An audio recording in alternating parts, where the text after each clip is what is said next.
Okay, so I recorded the last video, but was kind of not what I wanted to convey, and it was a little warm out here, and I just wanted to convey that this is what I do to relieve stress. A lot of you have your own way of relieving stress. There are a variety of ways, whether you go for a walk or not. I do yoga, and it's important to me. I'm going to make this short and sweet. It's important that you don't overexert and you don't do anything that's going to make you feel hurt or get hurt. It's real important that you breathe. How you execute the poses, executing the poses perfectly is really not where you want to go. You can do different things to exercise. I choose yoga. I start with a laying down position, which is Savasana. And that's basically a breathing exercise, and you breathe in and out through your nose, and you do your Ujjayi breath. It's basically hearing your breath, breathing with sound. I've learned from one of the best, and I'm not done learning from her, but she's moved on, and she's pretty fantastic, and I think it's getting too hot out here for me right now. But however you choose to exercise, however you choose to reduce your stress, that's what you should do. Any kind of exercise, walking, bicycling, swimming, yoga, strength training, running on the elliptical, anything that makes you feel good. You're going to feel tired when you're done, but at least you're going to feel good. I'm just getting back into yoga now. I didn't do it for a while because I had several injuries and I needed to learn how to work through them. But at any rate, you all know me. Most of you know me. My son has Duchenne muscular dystrophy. He is 25 and he relies on us 24/7 for his care. We had an aide, then we didn't have an aide. Pretty much it's just us now that my husband is retired, taking care of him.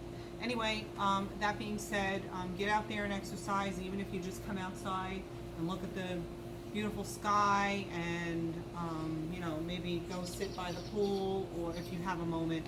I know that in this case with David, it's very difficult for us to get any of that time.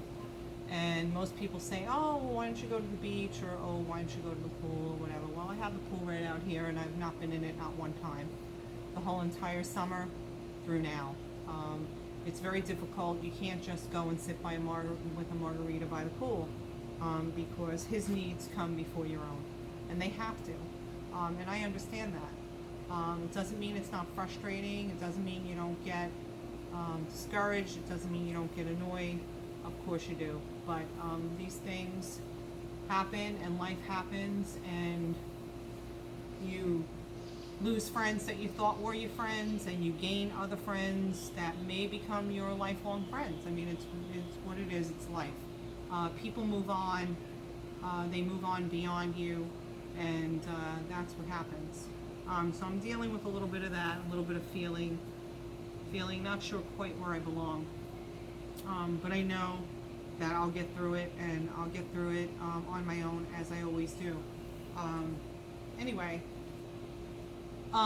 yoga makes me feel good. That's what I do to relax. I don't know what you do to relax. I'm not a drinker. I'm not a smoker.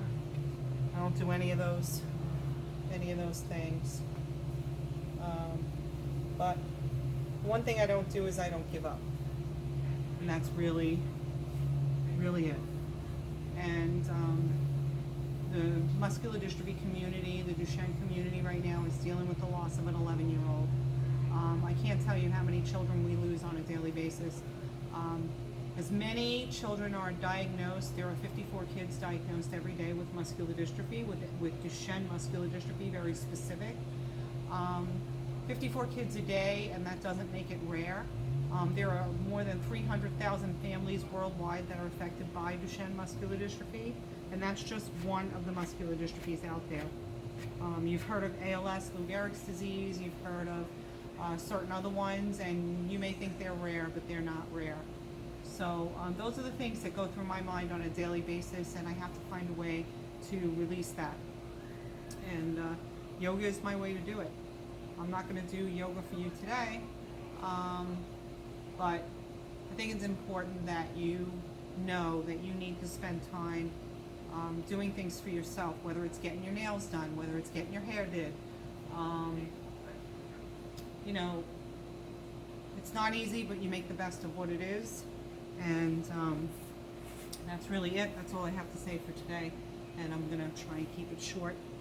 And Lord knows I try to keep it short, and then it ends up not being short. So anyway, yeah, we're up to almost 6 minutes on this. And you've listened to me blah, blah, blah for 6 minutes. And that's really all I have to say is take time out for you. Don't be afraid to take time out for you. I know I feel guilty, so I know the feeling, and I know the feeling well. But whatever you're going through, I hope that you're able to talk to somebody and do some good stuff for yourself. All right, take care. Talk to you soon.